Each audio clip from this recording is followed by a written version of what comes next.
Karl von Weizsäcker by Alexis Montano. Karl Friedrich von Weizsäcker was born on June 28, 1912 in Kiel, Germany to Ernest and Marianne von Weizsäcker. His father was a German diplomat and during World War II served as a state secretary in the Foreign Office. His grandfather, Karl Huger von Weizsäcker, was the Prime Minister of the Kingdom of Württemberg, making Karl a baron at the age of 4. Even Richard, his brother, was the president of the Federal Republic of Germany for 10 years. He clearly came from a family of noble names. Karl traveled through Germany between 1929 and 1933, studying math, astronomy, and physics with some of the most famous physicists of his time, including Werner Heisenberg and Niels Bohr. He concentrated most of his studies to the nuclear processes in stars and the binding energy of atomic nuclei, which eventually led to the development of some of his most famous theories. In the late 1930s, with the help of his colleague Hans Bethe, Karl founded a nuclear reactive process by which energy is produced in the interior of stars. This process is known as the Bethe-Weizacker process. They also worked together to create the Bethe-Weizacker formula. This formula used the number of constituent protons and neutrons to predict the energy of the nucleus. After 3 years of holding the position of professor of theoretical physics in Strasbourg, Weizsäcker became the head of the physics department at the Max Planck Institute in Germany. This is where he developed a theory of the formation of the planetary system. This theory stated that a gas cloud, made up of 99% of hydrogen and helium and 1% heavier elements, created the sun and its planets. It also helped explain the increase of diameters in the orbits of the planets from inward to outward.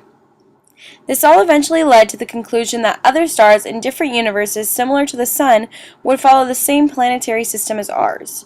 One of Karl Weizsäcker's most infamous works was his involvement in the German nuclear energy project, also known as the uranium project. This was proposed after nuclear fission had been discovered and led to the possible invention of nuclear weapons. Involved in this plan was the country's most elite scientists all working together to carry out research of isotope separation and nuclear reactors and explosives, which would ultimately give Nazi Germany the most powerful weapon the world would have ever seen. Weizsäcker was at the head of his research team. However, this project eventually ended without the development or completion of any nuclear-powered weapons. The research came to a halt on December of 1940 when U.S. troops captured their laboratory in Strasbourg. The troops were not able to find any evidence that the project had been successful. The argument still stands today on whether the team lacked the ability to develop a bomb or if they had chosen not to give Hitler that power. Some even claim that Germany did not have the resources needed to build such a weapon. The question continued when Weizsäcker and the rest of his team of scientists were detained at Farm Hall near Cambridge at the end of the war, and Weizsäcker was heard creating an agreement amongst his group that they would claim they never wanted to develop the nuclear weapon for Germany. They feared the possibilities of this weapon in the hand of the Nazi regime. This claim was later known as the Die Lazar, or the version. However, many believe this untrue since it is known that some of the scientists, such as Kurt Diegner and Walter Gerlach, eagerly wanted to build a nuclear bomb for the Germans. Weizsäcker moved on from the controversy once the war was over. He was allowed back into Germany in 1946 and immediately returned back to his studies. Karl, a devoted Christian, decided to move into the field of philosophy. He became a philosophy professor at the University of Hamburg for 12 years. Ironically, that same year, Weizacker took up the professorship. He was also one of the 18 scientists to sign the Göttingen 18 or the Göttingen Declaration. This was a protest for West Germany to reject the development and use of nuclear arms. At this point of his life, he moved to re-establish his name. It seemed as though after his time spent under Nazi instruction, Weizsäcker turned his attention into ethical and religious studies. Throughout his duration as an instructor of philosophy, he wrote numerous books about responsibility and dangers of war. In total, he wrote over 30 books. Weizsäcker used his philosophies to connect the fundamentals of both religion and science. He went on to receive the Max Planck Medal in 1957 and the Templeton Prize for Progress in Religion in 1989. Weizsäcker even had a gymnasium named after him. After these several years of praise, Weizsäcker found himself in headlines again in 2002.